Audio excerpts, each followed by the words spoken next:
Hello. I know most of you guys were asking questions about my pheasant raising video. I'm raising ringneck pheasants. This is my first video. The birds are about 9 to 10 weeks old, so they're just starting to get their feathers that determine like whether they're a rooster or a hen. So I'll show you that. But I kind of wanted to show you where this project came from, and so this is like kind of where it all started.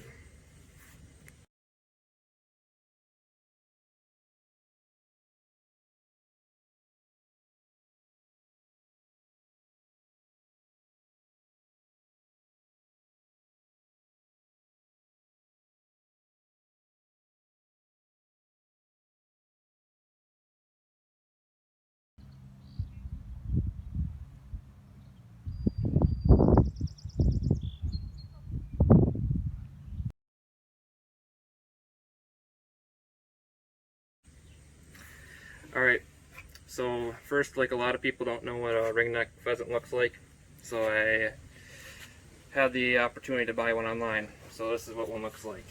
Alright, so this is one I purchased online. It's a mount. This is a mature male ringneck pheasant. In the wild they only live to about 1 year of age, if that, because of how much predators there is. So with the males, they have like the root beer colored chest. They're a little bit bigger than the females. They have long tail feathers, and they have like lots of color around the eye. So I think it's kind of cool. In addition, they also have spurs. And I don't think the females do have spurs. They're not super big, but that is a difference that they have. And I'll catch a couple of them later on in this video for you guys to kind of look at the difference and see what the progress is.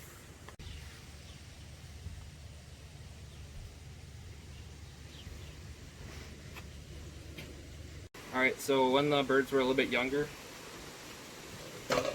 we started out raising them in the garage with the heat lamp, just like this. And inside like is like a watermelon box from the grocery store. We put some sand in the bottom of it and kind of had them going that way, you know, rocks in their water so they don't drown when they're younger. And so it kind of just took off from there. Before it even started, I had to convince my dad to raise, like just to let me raise them. And so he said no, like for like continuous time. It's probably 100. So the next day I created a PowerPoint, like a 18 slide PowerPoint, and by the end of the PowerPoint, he told me to get 50 of them. I was only asking for 10, but we settled in the middle. We got 25, 26 actually. And from those 26, we currently have 21 surviving right now at 9 weeks in. 4 died off within the first 10 days just because they were picking on each other, and 1 died off when we introduced blinders to them. Just flew into the cage, broke its neck. Hard way to go.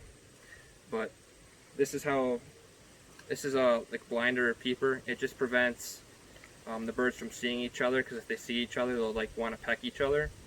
And so this is one way that we try to for the safety and health of the birds. And then another way we do it is just by keeping them fed, like putting like greens and stuff that they don't normally see in the wild, or wouldn't normally see in a pen raised area. So I mean, like we're raising them in Wisconsin, so like this is good habitat for them, but obviously they don't stick around if you let them go. And yeah, I mean, they're not native to the United States either. They were introduced to the United States in 1881, originally from Eastern Asia. So it's kind of all like pretty cool experience, I'd say. Alright, so it's feeding time. I filled their troughs up with some Sprout Meat Maker 21% bird protein. In addition to that, we have a garden where we're raising like broccoli, lettuce, cucumber, zucchini, and they like all that stuff too. This is like hard-boiled egg. When they were younger, I used to cut this up for them, and this is like something that they use to get protein. So I'm feeding them like hard-boiled eggs, and then they just attack these, go after them.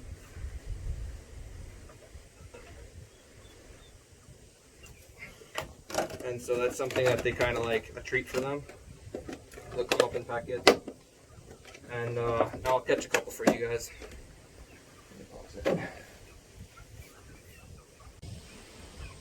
Okay, so to build this cage, we had to square up all the 4x4 poles by digging them in the ground. This cage is 10 feet by 18 feet, so there's 180 square feet. When I read online, it said that this is good for 18 birds, and so right now we have 21 in here, but I tried to simplify that or make more space by adding branches and driftwood. I think like this creates cubic feet, so a bird can be on top of another and still be comfortable. So that's kind of how we're going about it. And it probably took about a month's worth of weekends just to build in the spring. And so the 4x4s are in the corners, and they're all 3 to 4 feet in the ground. And then we cut the tops off of the 4x4s with a chainsaw and got them all like level. The entire pen was square, so we could put a metal roof on. The roof layers went well, and then we put sides on up to like 30 inches so that if a raccoon or another predator was walking on the outside of the cage, they couldn't see the birds and the birds couldn't see it, just kind of to make stress a little less in the rough life that they got already. And yep, brought all the habitat in here, and that's kind of where we're at right now.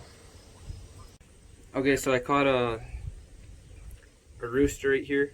He has the red around the eye and like the root beer feathers coming in. He has this peeper on to prevent him from attacking other birds. And they can fly. They can run better than they can fly though. And that one had spurs, so I'll try to catch a female and I'll show you the differences.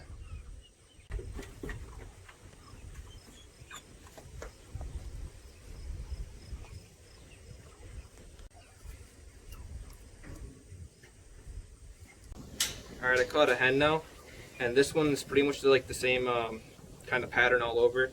There's no root beer color chest, not much color in the head, and she's a little bit smaller than the male is.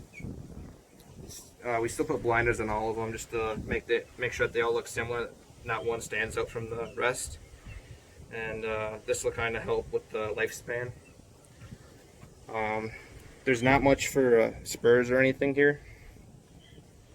And yeah, so this is kind of my projects right now.